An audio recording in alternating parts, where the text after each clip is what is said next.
Serenity Valley Stories invites you into the shadows. Like and subscribe for more tales that will haunt your nights. And now our feature presentation. Eyes in the Dark, A Night in Point Pleasant.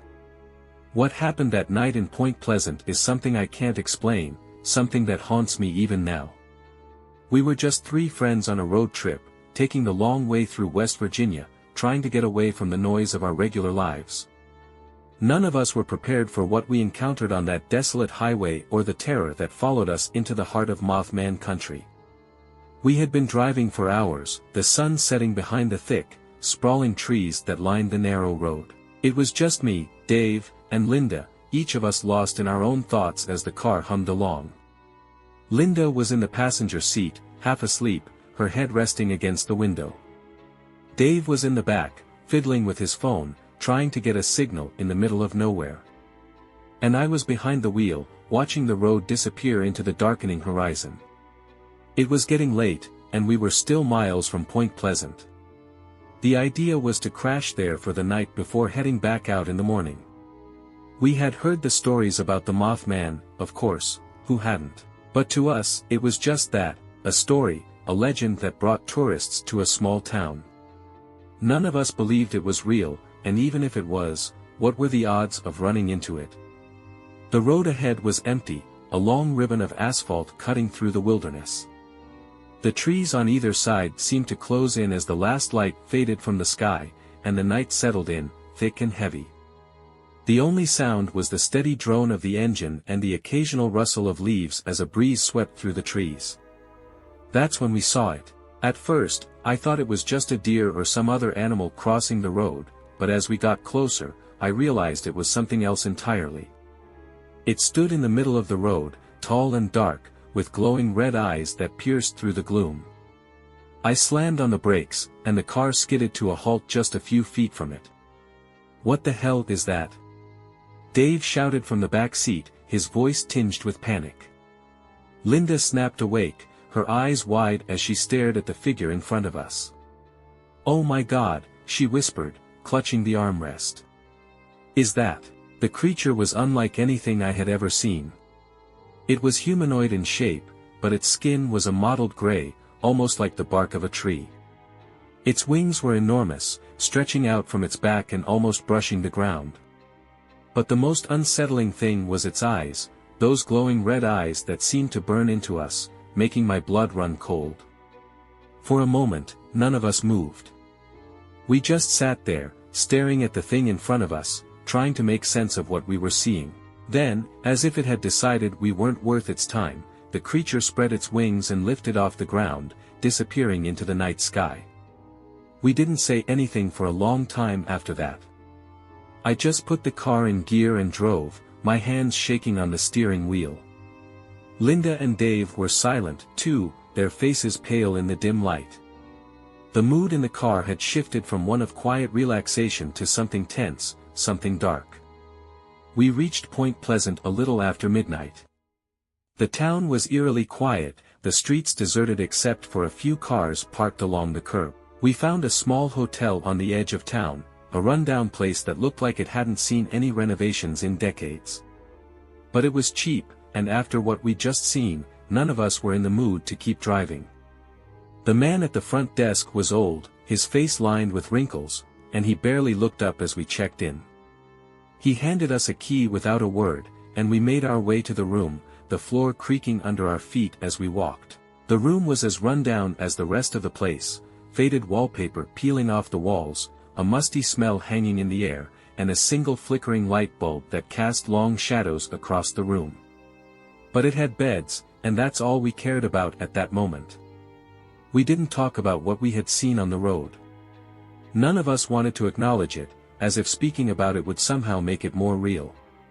Instead, we just collapsed onto the beds, each of us trying to push the memory of those red eyes out of our minds. But sleep didn't come easy.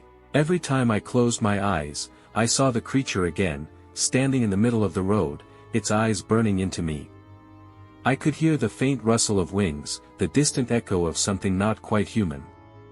And every time I opened my eyes, I half expected to see it standing at the foot of the bed, watching us.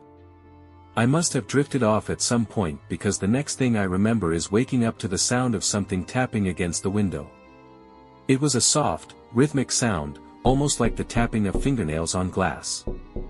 I sat up, my heart pounding in my chest, and looked around. Linda was still asleep in the bed next to mine, her breathing slow and steady. Dave was snoring in the bed across the room, oblivious to the noise. But the tapping continued, growing louder, more insistent. I turned towards the window, dread pooling in my stomach. The curtains were drawn, but I could see a shadow behind them, something tall and dark, something that shouldn't have been there. I didn't want to move. I didn't want to see what was making that noise. But something compelled me to get up, to walk over to the window, my feet moving on their own. My hand trembled as I reached for the curtain, slowly pulling it back. The face that stared back at me was the same one we had seen on the road, gray skin, glowing red eyes, and a mouth that seemed to twist into a grotesque smile. It was right there, just on the other side of the glass, its breath fogging up the window as it stared at me. I stumbled back, tripping over my own feet and falling to the floor. The noise must have woken Linda because she sat up with a start, looking around in confusion. "What's wrong?" she asked, her voice groggy with sleep. I couldn't speak. I could only point at the window, my hand shaking uncontrollably. Linda followed my gaze, and when she saw what I had seen, she screamed, a high, piercing sound that echoed through the room. Dave jerked awake, his eyes wide as he took in the scene. "What's going on?" he demanded, his voice trembling with fear. Before I could answer, the window shattered, glass spraying across the room as the creature forced its way inside. It was even more terrifying up close, its wings scraping against the walls as it lunged towards us. We scrambled to our feet, backing away as the creature advanced. There was nowhere to go, the door was behind the creature, and the window was a gaping hole that led to a 2-story drop. We were trapped. The creature let out a screech, a sound so loud and piercing that it felt like it was tearing through my skull. I clutched my head, trying to block out the noise, but it was no use. It was inside my head, burrowing into my thoughts, driving me mad. Linda was crying, her hands covering her ears as she sank to the floor.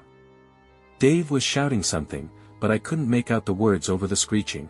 The creature was getting closer, its eyes glowing brighter, its mouth opening wide as it reached for us. And then, as suddenly as it had started, the screeching stopped. The creature paused, its head cocked to the side as if listening to something we couldn't hear. Then, without warning, it turned and flew out of the window, disappearing into the night. We didn't move for a long time after that. We just stood there, shaking, trying to make sense of what had just happened. The room was a mess, glass and debris scattered everywhere, the curtains torn and hanging by a thread. But the creature was gone, and for a moment, I thought we were safe. But I was wrong. The creature might have left, but it had taken something with it, our sanity.